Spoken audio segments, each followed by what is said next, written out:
Bu Kinarsi yang tengah larut dalam doanya langsung terlonjak ketika mendengar suara mengejutkan putrinya. "Bu, cepat berdiri," desak Monica dengan nada panik melihat dua pria bertopeng ninja semakin mendekat.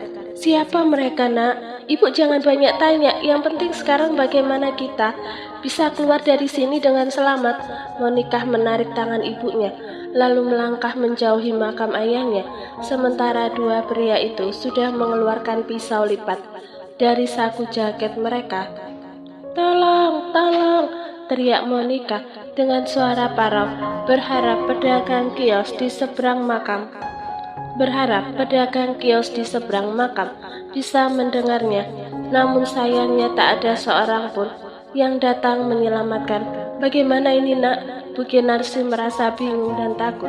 Selama dia hidup, belum pernah menemui situasi seperti ini. Monica menahan getirnya, tak menjawab pertanyaan ibunya. Dia lebih fokus melangkah di sisi kuburan sembari menggandeng wanita yang telah merekanya. Tujuannya saat ini adalah bagaimana caranya agar dia dan ibunya secepatnya bisa mencapai pintu gerbang, berharap mereka bisa lolos dari ancaman pria berbahaya tersebut. Jika sudah sampai di pintu gerbang, dia akan langsung berlari meminta pertolongan pada dua buah kios bunga di depan sana. Dua orang pria asing itu saling pandang untuk mengatur siasat. Sedetik kemudian, keduanya langsung berpencar.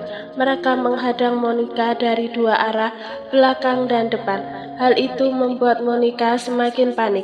Beberapa kali wanita itu mengubah arah langkahnya, tapi arah jalan yang ingin dilewatinya selalu saja diblokir oleh orang asing itu.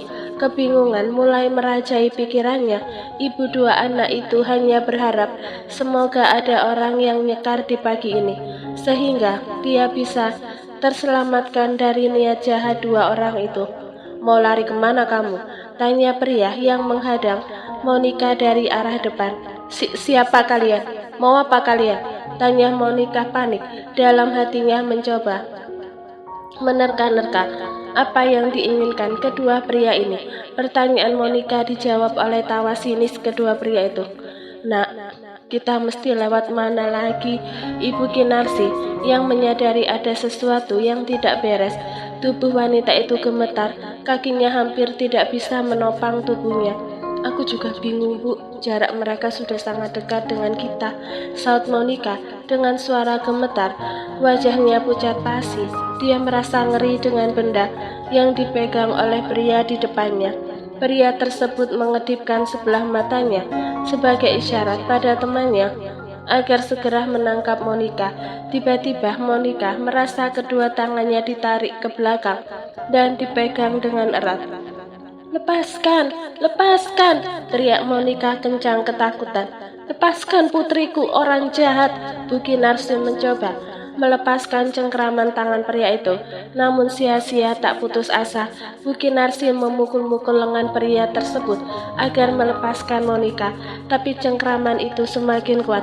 "Diam kamu, nenek tua, jangan paksa aku menyakiti kamu," ujar pria itu dengan suara menggertak. "Cepat, nanti keburu orang datang," perintahnya pada rekannya agar bergerak lebih cepat sesuai rencana. Mau apa kamu?" tanya Monica dengan suara bergetar ketakutan. "Kamu tebak saja, kira-kira apa yang akan aku lakukan?" saat pria itu menatap Monica dengan mata tajam dan penuh niat jahat.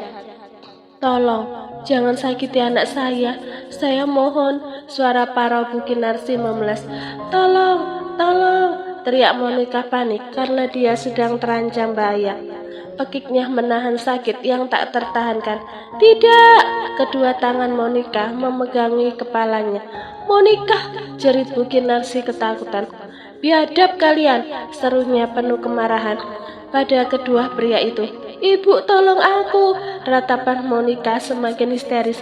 Bu Kinarsi segera memegang tangan putrinya yang gemetar, sedangkan kedua pria itu langsung melarikan diri keluar dari area pemakaman dan kabur dengan menggunakan motor. "Bu, wajahku!" Wajahku, mereka sudah melukai wajahku. Tangisan Monica mengalir deras di tengah area pemakaman. Nak, ayo kita segera keluar dari sini supaya kamu bisa berobat ke rumah sakit, ujar Bu Kinarsi lembut sambil menuntun putrinya. Sesampainya di luar, dia langsung meminta tolong pada pemilik kios bunga yang tak jauh dari situ. Pria itu berkepala pelontos itu mengikuti langkah Bu Kinarsi menuju tempat Monica berdiri, tepatnya di bawah pohon besar yang rindang. Astagfirullah, gumam pria itu terkejut dan prihatin begitu melihat wajah Monica yang terluka. Bu, aku nggak mungkin nyetir dalam keadaan kayak gini. Monica menunjukkan wajahnya yang penuh luka. Apa Bapak bisa antar kami ke rumah sakit pakai mobil ini? Tanya Ibu Kinarsi. Iya bisa, tunggu sebentar, saya mau menutup kios dulu.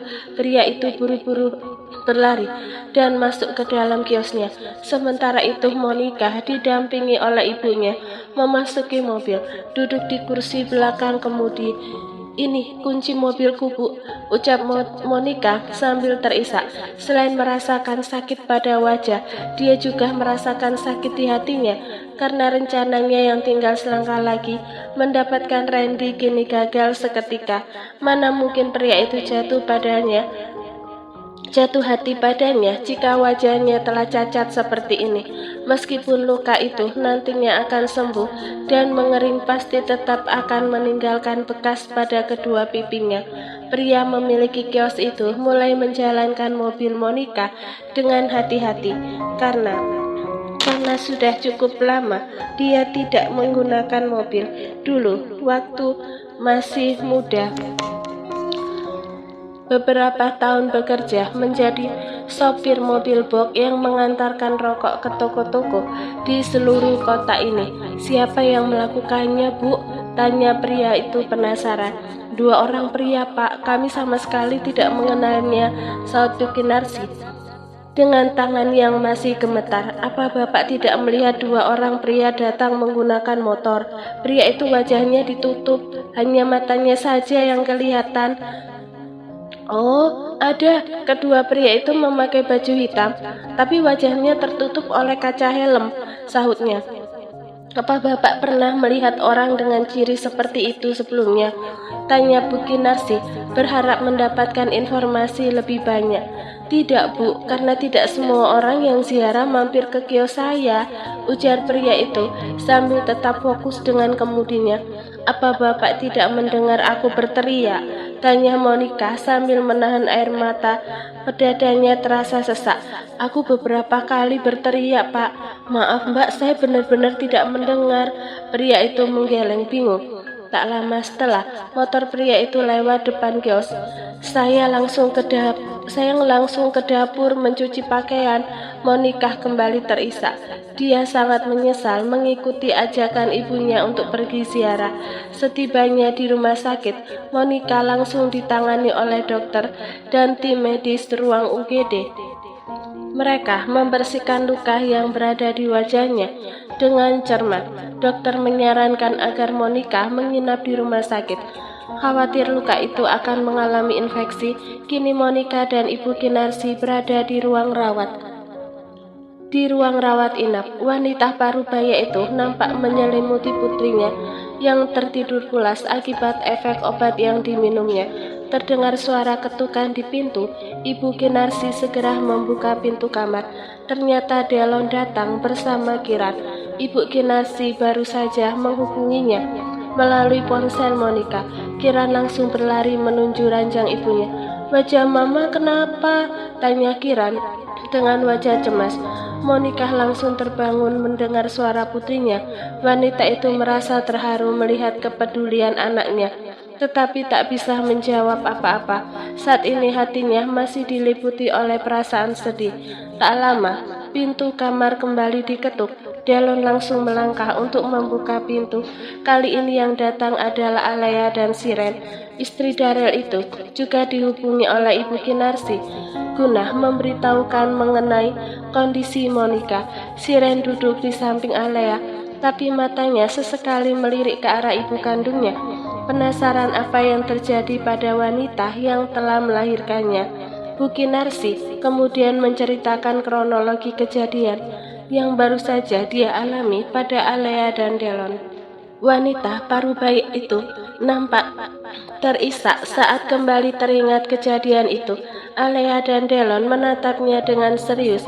Mereka mendengarkan setiap kata yang diucapkan oleh Ibu Kinarsi. Nak Alea, apa bisa membantu Julie? Tanya Bu Kinarsi penuh harap. Membantu apa, Bu? Alea bertanya sembari mengerutkan kening. Bu Kinarsi menggaruk belakang kepalanya, mencari kata-kata yang tepat untuk menjelaskan permintaan tersebut. Wanita itu sebenarnya bingung, ingin mengatakannya, tapi dia sudah berjanji pada putrinya akan membantunya. Mengatakan itu pada Alea, membantu mengobati wajahnya Julie sampai sembuh. Alea tertegun, berusaha mencerna permintaan itu.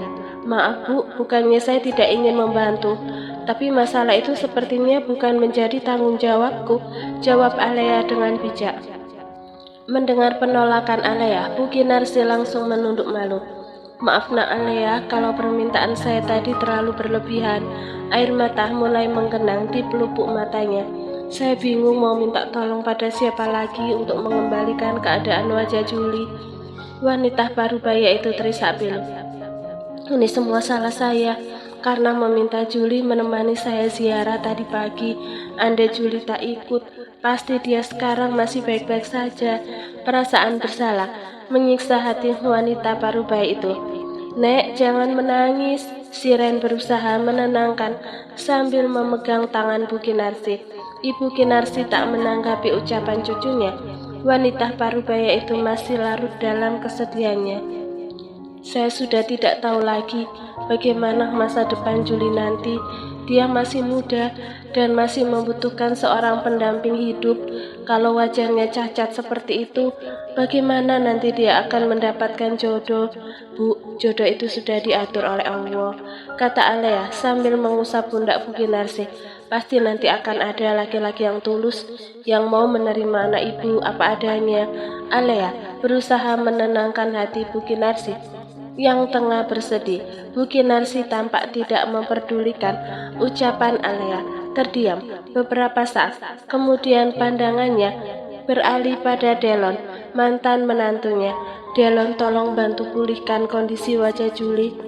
Dia kan ibu dari anakmu. Bagaimana nanti Kiran harus menghadapi ejekan teman-temannya? Kalau ibunya dihina karena di wajahnya ada cacat, ucapnya dengan lemah.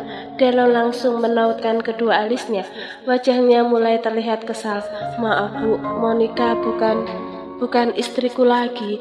Jadi apa yang terjadi padanya bukan tanggung jawabku.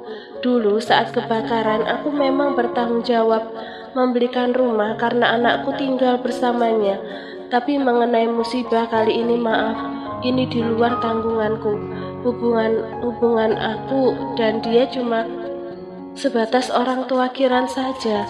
Aku tidak punya kewajiban mengurus ataupun bertanggung jawab terhadap kehidupan Monica. Bukankah dia pekerja? Aku yakin dia masih memiliki tabungan. Tidak mungkin uang hasil penjualan rumahku waktu itu sudah habis. Alea segera mencoba mengalihkan pembicaraan. Bu Kinarsi, menurut saya sekarang lebih baik fokus mencari tahu siapa pelakunya agar bisa segera ditangkap. Jangan memikirkan masalah perawatan wajah dulu, Bu. Iya benar, Bu, timpal Delon. Lebih baik segera melaporkan kasus ini sebelum pelaku kabur. Ya nak, apa kamu bisa membantu melaporkan kasus itu? Ibu dan Julie tidak bisa kemana-mana. Julie masih sakit dan masih memerlukan perawatan di rumah sakit ini, ucap ibu dengan suara serak penuh kekhawatiran. Iya Bu, kalau membantu melaporkan aku bisa saja. Nanti teman Mas Darel yang polisi itu menangani, saut Alea sambil mengeluarkan ponsel dari dalam tasnya, lalu mencari kontak suaminya dan melakukan sambungan telepon. Wajahnya tampak serius dalam menyampaikan informasi pada suaminya. Bu, kata Papa Siren, nanti ada polisi datang ke sini untuk meminta keterangan. Ibu ceritakan saja kronologinya. kata Alea, menyampaikan apa yang baru saja dia dengar dari suaminya. Iya nak Alea, terima kasih sudah membantu melaporkan kasus ini. Ibu mengangguk sambil mengusap air mata yang kembali menetes. Sementara itu, Monica dari tadi mendengarkan percakapan ketiganya. Hatinya terasa seperti diremas-remas saat mendengar penolakan dari Alea dan Delon yang tidak bersedia membantunya. Air matanya meleleh, dan wanita itu sudah tidak tahu lagi mau minta tolong pada siapa. Dia merasakan nafasnya semakin sesak.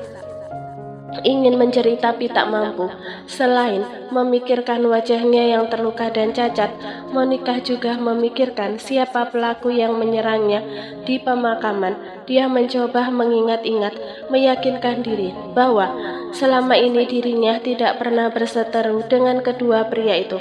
Matanya berkaca-kaca, berharap semua ini hanyalah mimpi buruk yang akan segera berakhir. Keesokan harinya, setelah jam pulang kerja, Monica kedatangan Winda, teman satu divisi dan satu-satunya yang dekat dengannya. Winda menghampiri ranjang Monica sambil menyeka butiran keringat yang menempel di dahinya, lalu meletakkan keranjang buah segar di atas meja nakas yang terletak di samping ranjang pasien. Kamu datang sendiri, mana teman yang lain? Monica mempertanyakan seluruh teman satu divisinya. Tadi siang mereka sudah kuajak untuk membesuk kamu sore ini, tapi mereka menolak dengan berbagai macam alasan, saut Winda sambil menghela nafas sejenak dan duduk di kursi yang ada di dekat ranjang. Dengan tatapan prihatin, dia memperhatikan sayatan panjang yang melukai wajah sahabatnya di kedua pipi. Dalam hati, Winda membayangkan betapa perihnya luka tersebut bagi Monica. Bagaimana Win? Apa kamu sudah menanyakannya pada Pak Malik? Tanya Monica dengan suara serak. Winda menghela nafas lalu menjawab, aku sudah menanyakannya di kantor. Kata Pak Malik, biaya kamu di rumah sakit ini sudah di-cover oleh asuransi. Tapi untuk pengobatan lanjutan pemulihan wajah kamu, perusahaan tidak bertanggung jawab karena musibah itu terjadi bukan saat kamu sedang menjalankan tugas dari perusahaan. Berbeda ceritanya, misal kamu sedang bekerja di dalam pabrik dan wajah kamu cedera akibat kecelakaan saat bekerja. Tutur Winda menjelaskan sesuai apa yang dikatakan Malik tadi siang. Monica kembali terisak, air matanya kembali menetes. Kenapa mereka tidak membunuh aku saja kemarin? Kenapa malah membuat wajahku cacat seperti ini? Ujarnya dengan suara parau yang menyayat hati.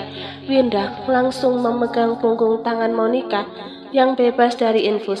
Dengan lembut dia mengusap punggung tangan itu seraya berkata, kamu yang sabar Mon, aku doakan semoga kamu mendapat suami orang kaya dan bisa menanggung biaya operasi wajah kamu. Mendengar itu, Monica menggeleng cepat sambil menyeka air matanya. Gak mungkin Win, mustahil rasanya seorang CO mau memperistri wanita yang wajahnya cacat seperti aku ini, keluhnya dengan nada putus asa. Winda tersenyum tipis, lalu berkata dengan penuh keyakinan, Monica, bagi seorang CO mengembalikan wajah kamu itu adalah hal yang mudah. Percayalah pada takdir. Winda terus menyemangati sahabatnya. Namun, Monica hanya menghela nafas panjang, matanya terlihat sayu. Entahlah Win, aku gak berani bermimpi terlalu tinggi lagi saat mendapati kenyataan pahit ini, ucapnya lirih kehilangan harapan akan masa depannya. 2 minggu berlalu, pagi ini adalah hari pertama Monica masuk kerja setelah mengalami musibah di tempat pemakaman waktu itu. Wanita itu terpaksa bekerja demi mencari nafkah untuk menghidupi dirinya. Dia terpaksa menepis rasa malu yang menghantui. Tadi malam wanita itu meminta saran pada sahabatnya, Winda, tentang rencana mengenakan masker di kantor. Namun sahabatnya itu mengatakan lebih baik tidak usah mengenakan itu karena semua orang-orang kantor sudah mengetahui musibah yang menimpanya. masih terekam jelas di ingatannya saat berbicara dengan Winda tadi malam melalui sambungan telepon. Percuma kamu menutup wajah dengan masker, Mon. Kamu bekerja di perusahaan bukan perkara 1 atau 2 minggu saja, tapi bertahun-tahun, bisa jadi puluhan tahun. Apa kamu mau selamanya menggunakan masker? Tanya Winda saat ditelepon tadi malam. Tapi aku malu, Win. Takut nanti malah jadi bahan ejekan orang. Aku yakin gak ada yang akan mengolok-olok kamu. Semua prihatin dengan musibah yang menimpamu. Kalaupun ada, hanya segelintir orang saja. Gak mungkin mereka mengejekmu setiap hari. Pasti capek sendiri, ujar Winda berusaha meyakinkan. Saat Monica melangkah di lobi, tatapan yang ditujukan padanya membuatnya terkejut. Bukan ejekan melainkan simpati yang terpancar dari wajah-wajah itu. Tak ada olok-olok atau celaan. Lega rasanya, ternyata kenyataan berbeda dengan khayalan yang menghantui pikirannya. Hari ini Monica terlambat untuk istirahat makan siang setelah absen selama 2 minggu. Kerjaan wanita itu menumpuk, membuatnya melewatkan jam makan siang, jam 2 siang. Monica bersama Winda akhirnya mengakhiri pekerjaan untuk sementara.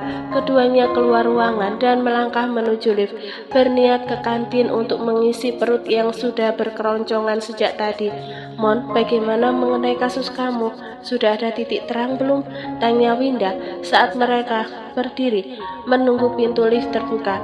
Monica menghela nafas lalu menggeleng pelan. Belum. Tiba-tiba pintu lift terbuka. Randy dan Sybil segera keluar dari dalam lift dengan raut wajah yang menampilkan ekspresi serius.